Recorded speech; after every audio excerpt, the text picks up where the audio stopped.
ताजमहल को दुनिया ने सिर्फ देखा है, लेकिन रघु राय ने उसे जिया है। आदाब, मैं हूं आपके साथ अमीना माजिद और आप देख रहे हैं वास्तु वॉइस। रघु राय का नाम आते ही भोपाल गैस त्रासदी की दर्दनाक तस्वीरें और मदर टेरेसा और इंदिरा गांधी के ऐतिहासिक पल याद आ जाते हैं, लेकिन ताजमहल के साथ उनका रिश्ता सबसे खास था। उन्होंने 70-80 के दशक में ताज को नए नजरिए से दुनिया के सामने रखा। कभी किसान की बैलगाड़ी के पीछे से, तो कभी यमुना किनारे कोहरे में लिपटे रहस्य की तरह। उनकी तस्वीरों ने ताज को सिर्फ स्मारक नहीं बल्कि एक एहसास बना दिया।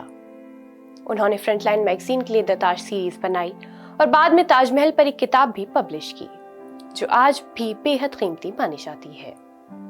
रघु राय हमेशा कहते थे कि ताजमहल सिर्फ देखने की चीज नहीं बल्कि महसूस करने की कला है।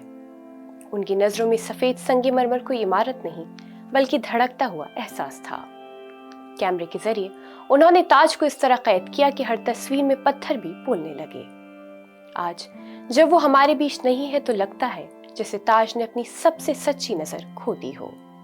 उनका काम सिर्फ फोटोग्राफी तक सीमित नहीं था, बल्कि वो अपनी बेबाक राय के लिए भी जाने जाते थे। उन्होंने हमेशा सच और कला के पक्ष में आवाज उठाई और युवाओं को सिखाया कि तस्वीर कैमरे से नहीं दिल से खींची जाती है। आज के दौर में जब हर कोई हाथ में मोबाइल लेकर खुद को फोटोग्राफर समझने लगा है, रघु राय डिसिप्लिन और पेशेंस की मिसाल थे। आज रघु राय हमारे बीच नहीं है, लेकिन जब भी ताज पर कोहरा छाएगा या सूरज उसकी दीवारों को छुएगा, उनकी नजर जरूर याद आएगी। उन्होंने ताज को दुनिया के लिए एक इमारत से बदलकर एक अमर भावना बना दिया।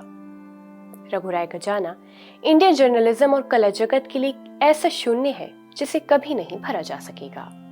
आगरा का ताजमहल आज थोड़ा उदास जरूर होगा, क्योंकि उसे उस तरह चाहने वाला और अपनी आंखों में बसाने वाला मुसाफिर अब हमेशा के लिए सो गया है।